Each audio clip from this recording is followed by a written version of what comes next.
It's 2100 hours on 11 November 1940 as Lieutenant Commander Williamson, Royal Navy, and 11 other planes lift off the deck of the British carrier Illustrious, providing inspiration to another country a year and a month later. The target, the Italian fleet at Taranto.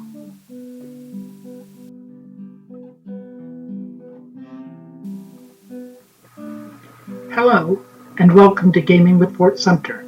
I'm Raymond Phillips, a historian, surveyor, gamer, and miniature painter.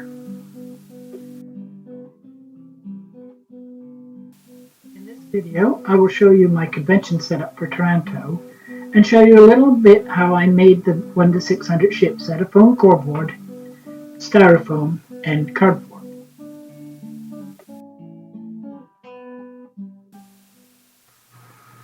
Today, we look at Taranto, Britain's desperate attack on the Italian fleet in order to redress the balance of power in the Mediterranean, where a small number of outdated aluminum frame, cloth-covered torpedo planes did the near impossible. British plans for an attack on the Italian fleet had been in the works since 1938. Part of the difficulty was airdropping a torpedo into shallow water. The British solved this by attaching a spool of wire to the nose of the torpedo, causing the weapon to belly flop rather than to dive and hit the bottom. The Japanese solved it a year later by attaching a wood nose and wood fins to the weapon that would break away after impact with the water.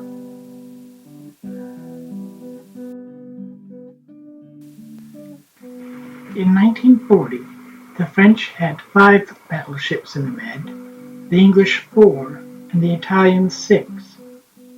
Cruisers, the French had 14, the British 9, the Italians 21.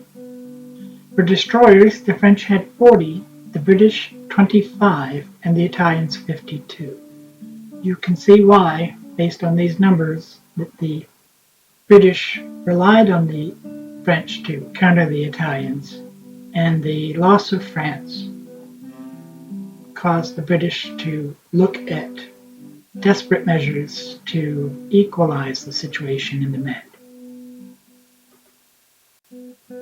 The attack became necessary after the loss of the French naval ships that the English had relied on to counter the Italians, after the fall of France in June 1940.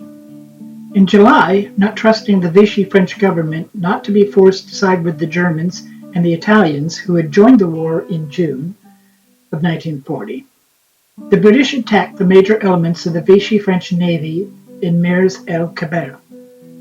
As negotiations could not bring the French ships to their side, the British removed the threat that the 4 battleships stationed there presented.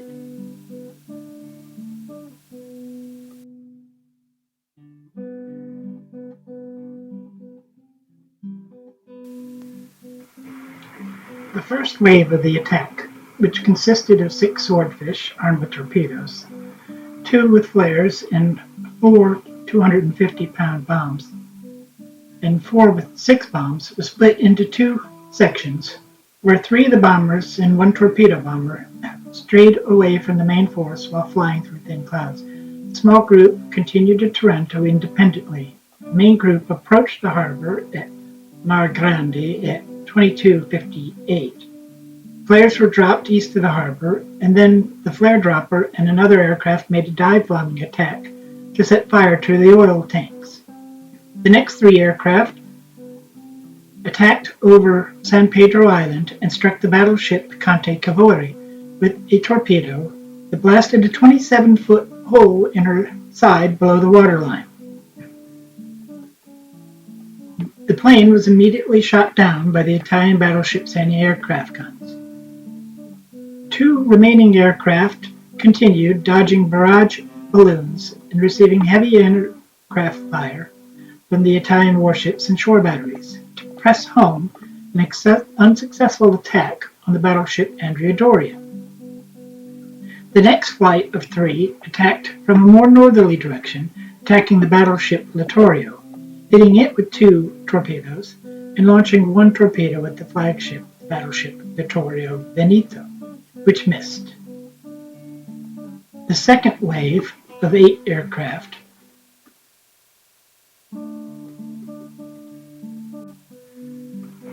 launched late.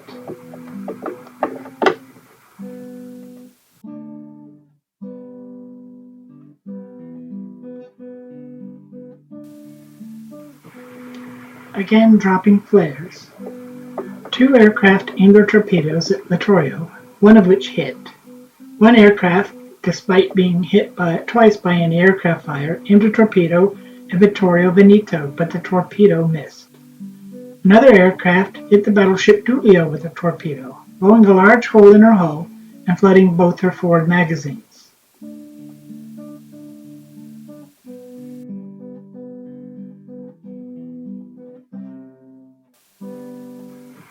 The battleships that had suffered significant damage were Conte Calore, Giulio, and Littorio.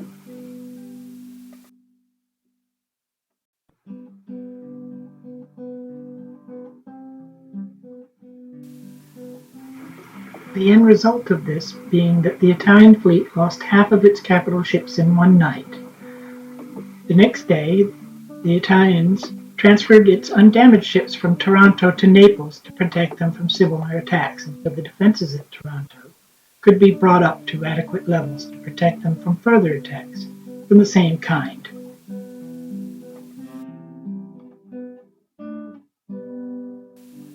At Taranto, the end result of 2 waves of attacks on the fleet was the sinking of 3 Italian battleships, one which was never repaired, for the cost of 2 airplanes, Farley Swordfish, and crew.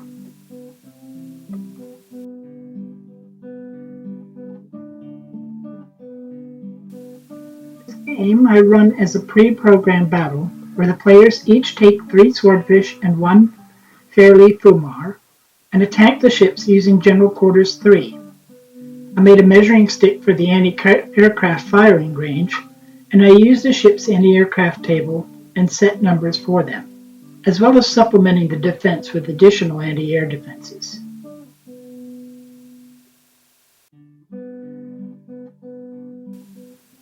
The airplanes I got from Pico Air, I'm quite proud of the paint job I did on them with a brush and hand painted the roundels and numbers. The Fumars I used to take the first loss of the flights so that the string bags have a chance to drop torpedoes. The mechanics of the torpedo attacks is pretty straightforward in General Quarters 3.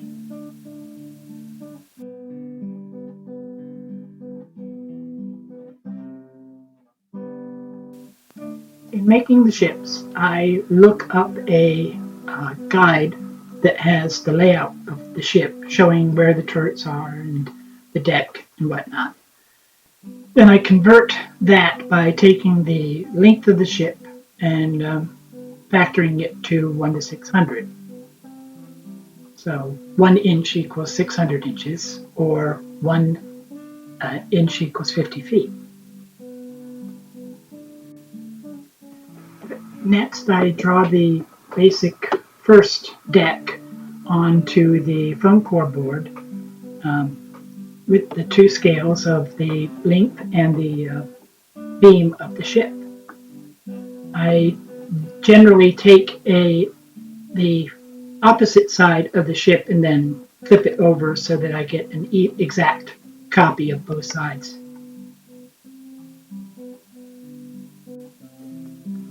So once I have the actual deck done, then I look at the next level deck and I draw that out and cut that from foam core board. Here you'll see that I've got the deck and the upper deck drawn out and cut out. I then glue those together. Just using white glue with foam core board works. I don't really need to add anything else. If I want an instant bond, then I'll use a super glue with white glue mix. Then on top of that, I sketch out where the guns are going to go in the next level of decking that may be coming up.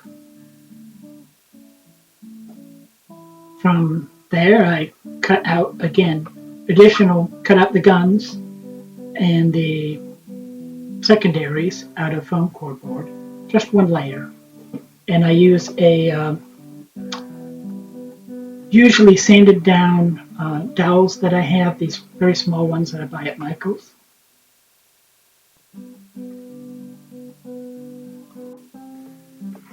Here you'll see that I've got all the secondaries and the gun tubs are glued on, as well as the main guns. I have before put pins in the main guns so that I could turn them, but it just ends up being a lot of trouble because they'll fall out in transit and whatnot, and I'm not really using them as anything other than targets.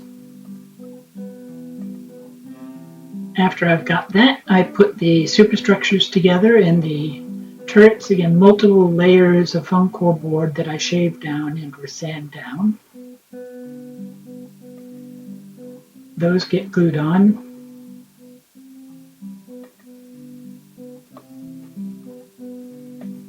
Then I painted on this a base color coat because you have to be careful with the foam core. The foam won't take spray paint very well. So I had to paint at least all the edges to make sure that it would seal before I sprayed anything on it.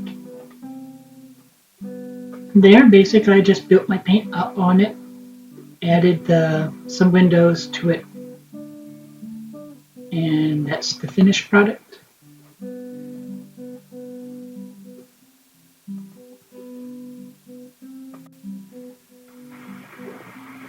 So for the Battle of Taranto, I needed 6 battleships and 3 cruisers, although I actually have 6 cruisers because in the inner harbor there were the other Italian cruisers. For the actual harbor of Taranto, I printed out a bunch of real small 1/600 scale buildings, glued them onto little squares for light blocks, and then added that to give the harbor some character. All of the airplanes are, as I said before, Pico that I've painted. I drill a little hole in the bottom of them and glue them onto a thin wire which gets stuck into a piece of foam core that has a washer on it for the weight. I build up a little bit of wood putty on top of that to give it some character, and so it doesn't look like a washer on top of a piece of foam core. Then I paint the base to match kind of the sea.